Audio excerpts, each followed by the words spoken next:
Now that it's winter time, we're going to talk about some projects that we can work on if you're done hunting.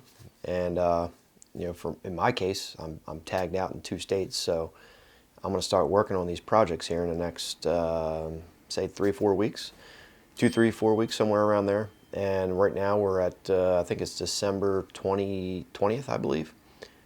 And there's lots of stuff we can do. If you're in an area that has baiting, you guys can start getting your bait out, start helping to feed the deer throughout the season. If you're into the supplemental feeding programs, and if you planted food plots, our food plots are still kicking here. If you planted some brassicas, such as like Bombshell or something from the Maine Outdoors, you got those bulbs and everything that the deer can dig up and consume. But in my case, I'm going to start working on some chainsaw projects on my property here. And we did this last year. We went into a ridgetop, and we came through and we did some hinge cutting, on this ridgetop. And we used a habitat hook where we can push or pull the trees over, hinge the tree, cut it. And we did this for many reasons on this ridgetop, because this ridgetop didn't have any food on it, but it was a good travel corridor.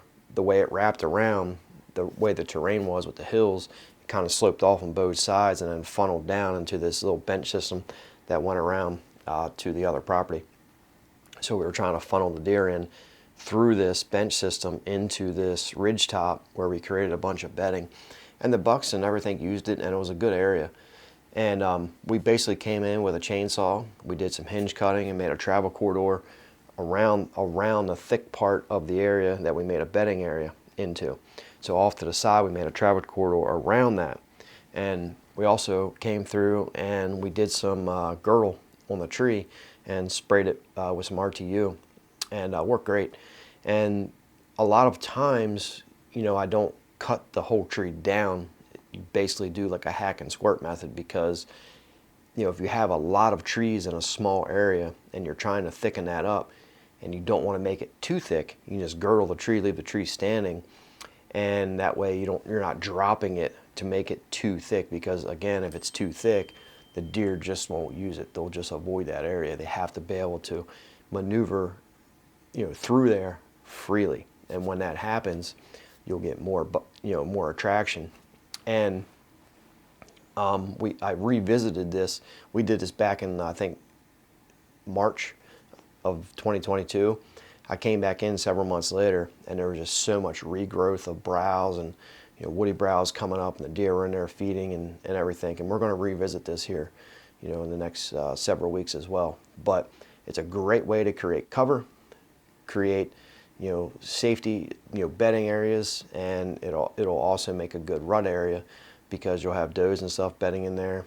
Deer, obviously bucks will come through and scent check on the downwind side.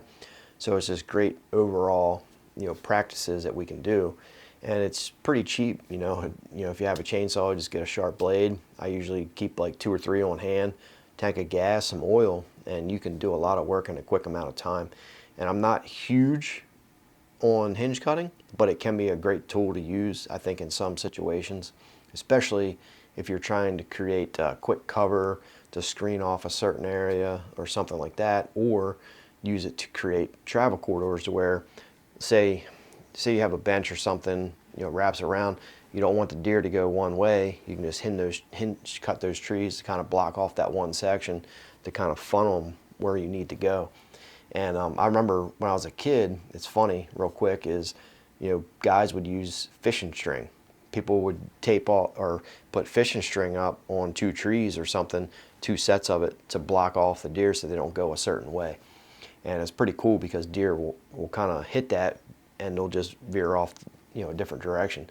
So you can do that with hinge cuts, and it's cool with hinge cuts is because, you'll let extra sunlight in, but on those hinges, that tree will regenerate and you'll create all kinds of extra food.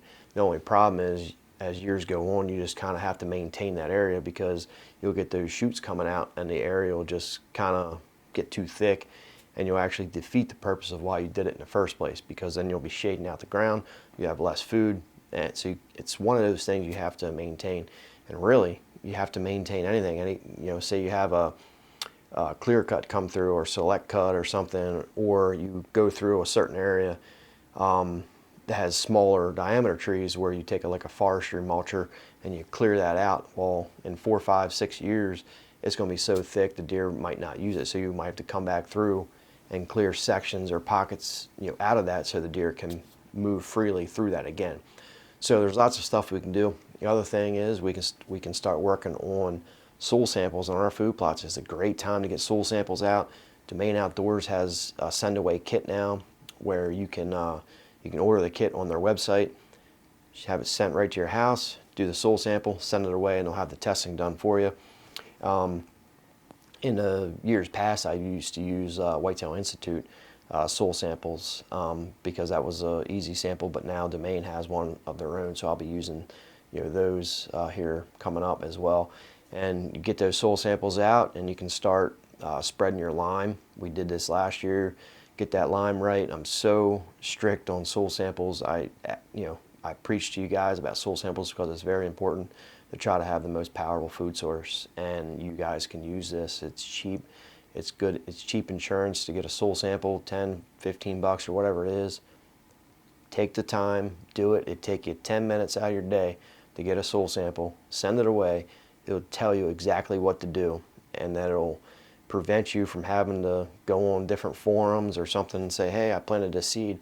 What fertilizer did I use? And everybody's going to comment back that knows what they're talking about, and they're going to say, well, what's your soil sample tell you to do, right?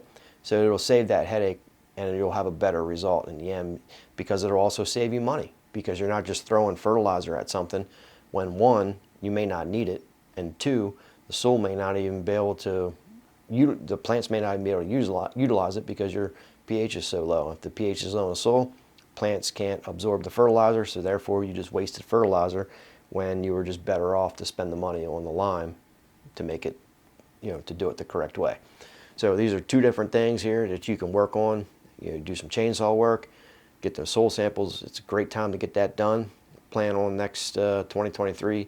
If you're doing spring plots, it's a great time to kind of plan that out, look at your, scout your land, and just kind of get the ball rolling for 2023. So if you guys have any questions, drop a comment down below. Give the video a thumbs up, subscribe if you guys are new. I'll see you on the next video. Thanks for watching this video, guys. If you want more information on food plots, soil samples, and habitat management, click this video right here on the screen. Thanks for watching. Subscribe if you guys are new.